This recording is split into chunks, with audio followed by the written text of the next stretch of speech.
Olá, boa tarde. Terça-feira, 28 de julho de 2020. Está no ar Boletim Guará. A gente começa a edição de hoje falando sobre números. Números que apontam que houve aumento no número de mortes violentas no Maranhão no mês de maio. A comparação foi feita com maio do ano passado, em levantamento da Secretaria de Segurança Pública. Só que, segundo um especialista, o aumento não tem relação com os efeitos da pandemia. Joana era esposa de Reinaldo Caldas. Ela é suspeita de ter assassinado o próprio marido após ter sido agredida. O caso aconteceu em maio deste ano, no residencial João Alberto. No mesmo mês, no bairro Cidade Operária, 2 jovens foram assassinados a tiros enquanto andavam em uma moto. Casos de violência que comprovam um dado divulgado pela Secretaria de Segurança Pública do Maranhão, que revela um aumento de quase 18% no número de mortes violentas em maio deste ano, em comparação com o mesmo período do ano passado. Foram 134 mortes violentas em maio de 2019.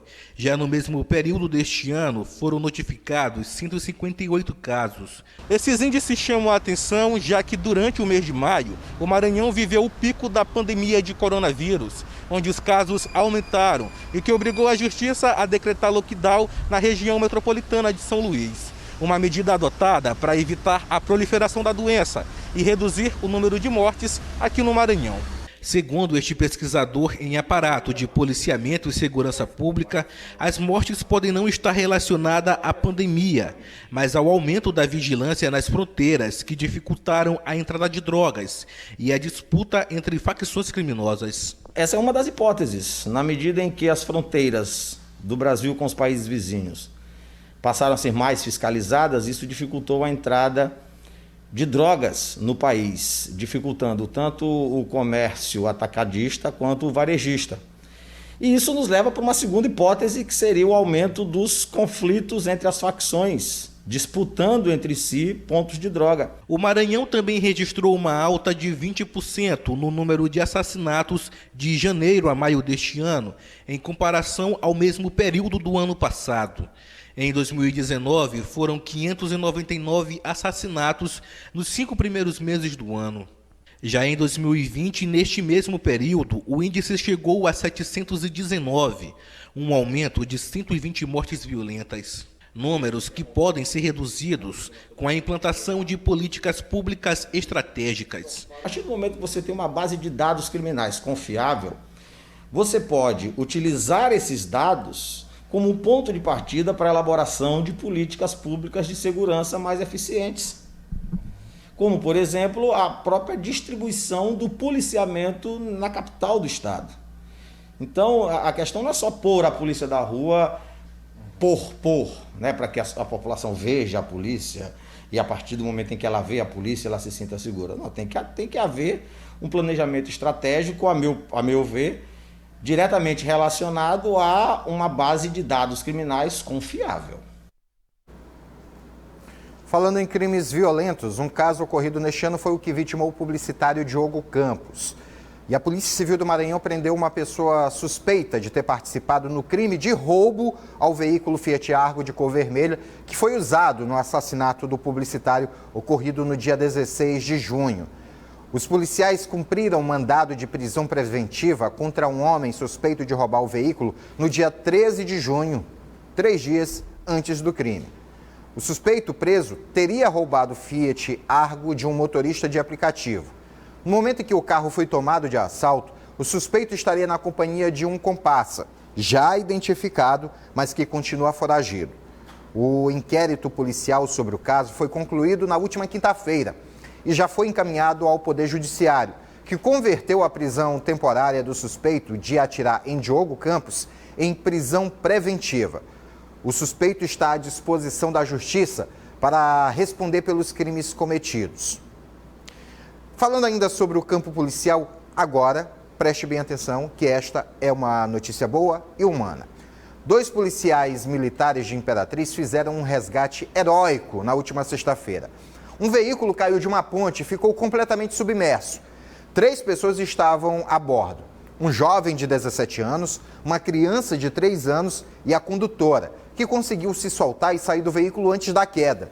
O acidente ocorreu após a condutora ter perdido o controle do veículo, que caiu de uma ponte em uma estrada vicinal que liga o município de Riachão ao Poço Azul. Os policiais militares Eduardo Cipião e Cleiton perceberam a gravidade do acidente e atenderam os pedidos de socorros que foram feitos pela senhora, que estava em desespero. Os policiais mergulharam e conseguiram retirar o jovem do veículo e o bebê que estava preso na cadeirinha. O adolescente estava desorientado e o bebê desacordado. Foi preciso fazer uma recuperação cardiopulmonar, que nada mais é que a famosa massagem no peito, para que a água que tenha sido engolida pela vítima possa ser posta para fora. Assim, os policiais conseguiram trazer o bebê de volta. A família estava vindo de Marabá, no Pará. Segundo informações, todos passam bem, graças a Deus. Fique em casa, porque nós voltamos já com o Boletim Guará e mais informações.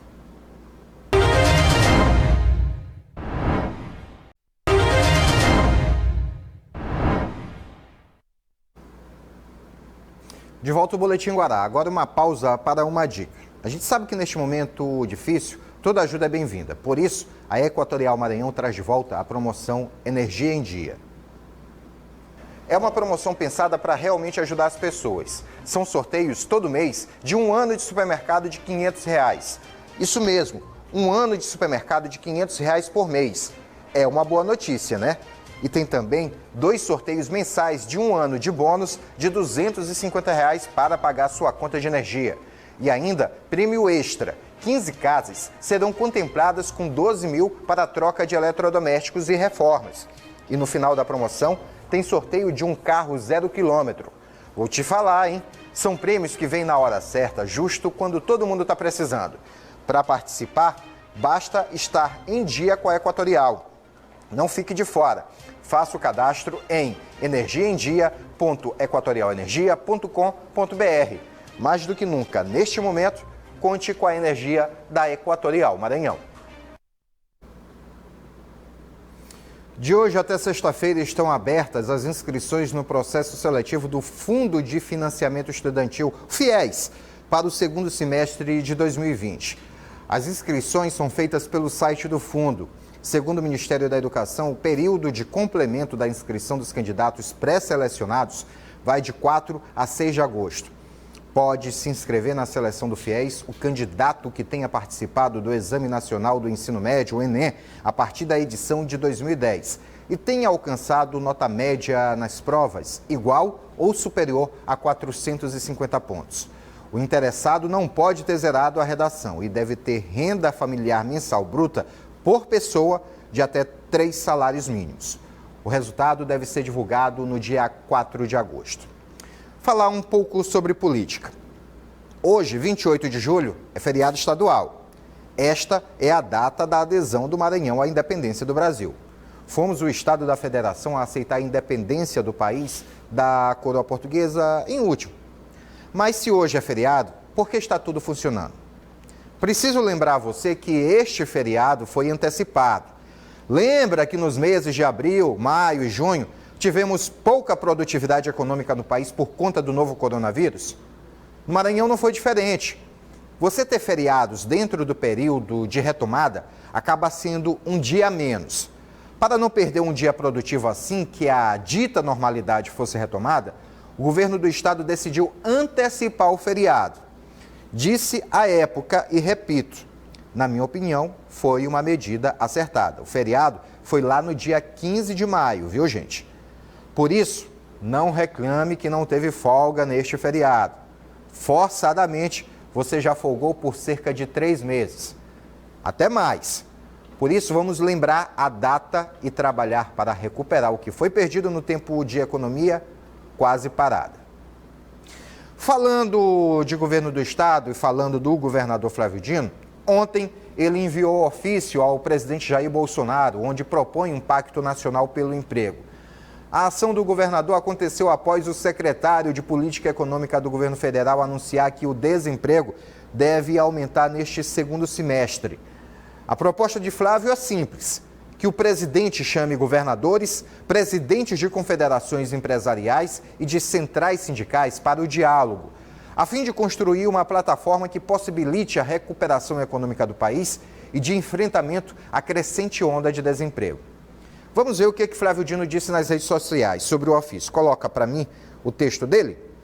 Encaminho agora um ofício ao presidente da República propondo que ele reúna os governadores, entidades empresariais e de trabalhadores visando a um pacto nacional pelo emprego. Hoje, o secretário de Política Econômica do governo federal anunciou que o desemprego vai aumentar. Só que o presidente Jair Bolsonaro não foi simpático na resposta. Hoje pela manhã, ao encontrar simpatizantes, ele disse o seguinte: O governador agora quer que eu faça um pacto pelo emprego, mas ele continua com o estado dele fechado. Caso você não tenha entendido, vou repetir calmamente. Tem governador agora que quer decidir o que devo fazer, mas continua com o estado dele fechado. Foi uma clara resposta à solicitação, ao ofício encaminhado pelo governador Flávio Dino. Só que, lógico, não foi uma resposta oficial, mas bem ao estilo Jair Bolsonaro. Nós vamos ao intervalo, não saia de casa porque voltamos já com o Boletim Guará.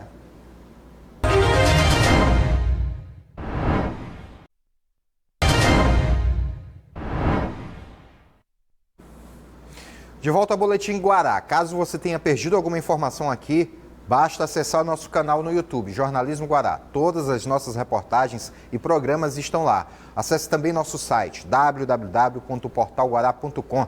As principais notícias e os destaques do Maranhão e do mundo você confere no portalguará.com. Temos ainda o mais novo veículo de comunicação do Maranhão, com o melhor time de locutores que você já ouviu. E só tem um lugar para isso, a Rádio Guará. A rádio que toca música e apresenta a melhor informação sem alienação. Acesse www.radioguará.com.br ou vá pelos aplicativos de rádio, TuneIn e Rádiosnet, também pelo aplicativo do Portal Guará. E em breve, novidades na programação da sua rádio, que já é diferente por natureza. Antes de atualizar os dados gerais da Covid-19 aqui no estado do Maranhão, eu quero falar sobre um outro assunto que tem ligação com a área da saúde. Agora há pouco, a Prefeitura Municipal de São Luís anunciou o nome da substituta de Lula Filho à frente da Secretaria Municipal de Saúde.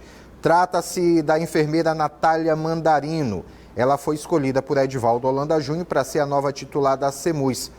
É mais uma pessoa de confiança do prefeito Edivaldo que vai assumir o cargo. Lembrando que Lula Filho saiu da secretaria no final de semana após toda uma série de polêmicas envolvendo o nome dele. A Natália Mandarino, só para você ter uma noção, ela é a atual secretária municipal adjunta da SEMUS, ou seja, já estava dentro do organismo administrativo da saúde do município.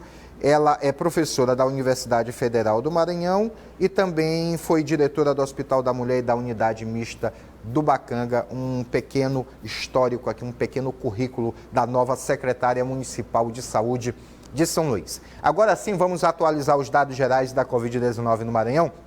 Coloca para mim os dados gerais. São 106.325 casos confirmados no estado do Maranhão.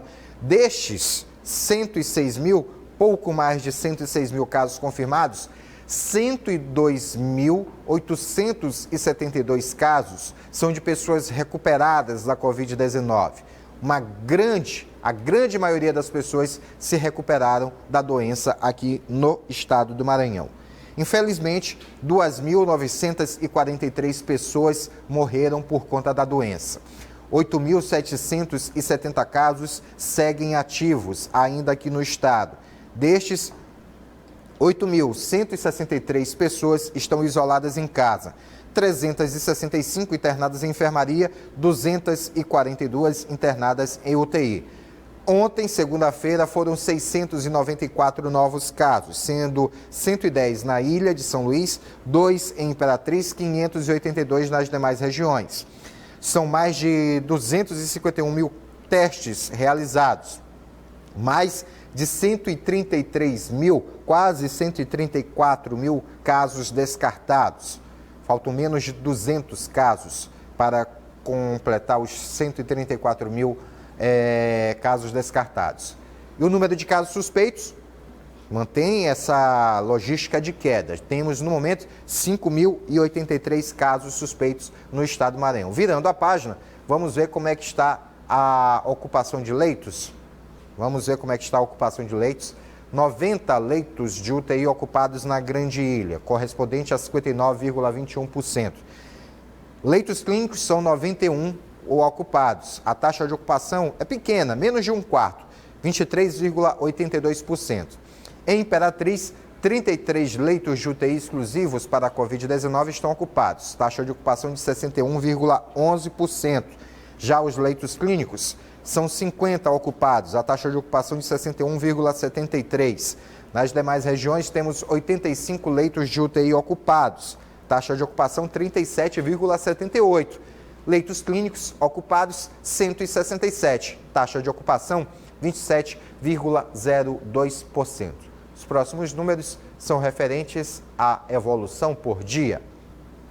Ontem tivemos 694, no domingo foram 328, no sábado 880 casos, na sexta-feira 1.195.